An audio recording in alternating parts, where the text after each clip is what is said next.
Hi guys, another day, another vlog ulit tayo at welcome sa mga halaman ko. Today, magre-rescue tayo ng mga halaman kong agto na natutuyo na sa sobrang init ng panahon. Ayan, mapapansin ninyo dyan, natuyo na yung ibang mga halaman sapat. Kaya naman, magre-repotting tayo ngayon. Ayan nga, kinuha ko na sila, ipinasok ko muna para tanggalin ko sapat na yan sa pasong yan. At kukuha tayo ng mga pananim dyan, ililipat sa iba pang mga paso. At dyan nga, binubungkal ko na yung gilid-gilid ng halaman para matanggal natin yung pagkakadikit ng mga ugat niya. At madali nating matanggal siya. At nang matanggal ko nga diyan, ay tatanggalin ko naman yung mga stick-stick na nakatusok. Bakit nga pala may nakatusok akong stick dyan? Dahil yung pusa namin na si Bebang, yung puting pusa namin, laging tumatae o dumudumi dyan sa mga pasong yan. Kaya nilagyan ko ng mga barbecue stick para hindi siya makapunta.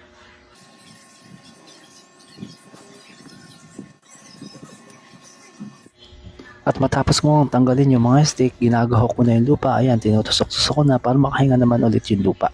Para kung sakali magtanim ako ng bago, makakahinga yung ugat ng bago kong itatanim. At yan naman, nakuha na ako ng iaakat at itatanim kong bago dyan sa paso.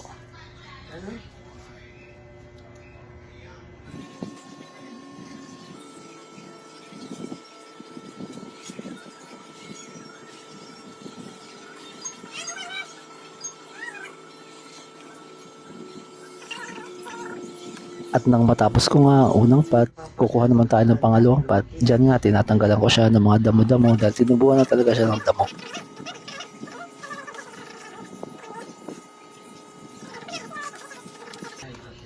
At kagaya ng naunang pot, gagahokin muna natin ang lupa na makahinga yung ugat ng bago nating itatanim na halaman.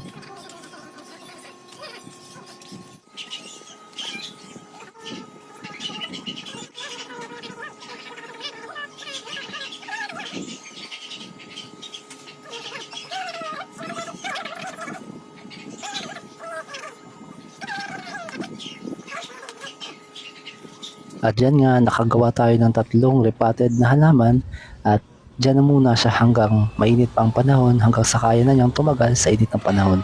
Dyan muna siya nakapwesto. At yun lang guys, maraming salamat sa pagsama nyo sa akin sa video ito. Maraming salamat sa panonood. God bless at bye-bye.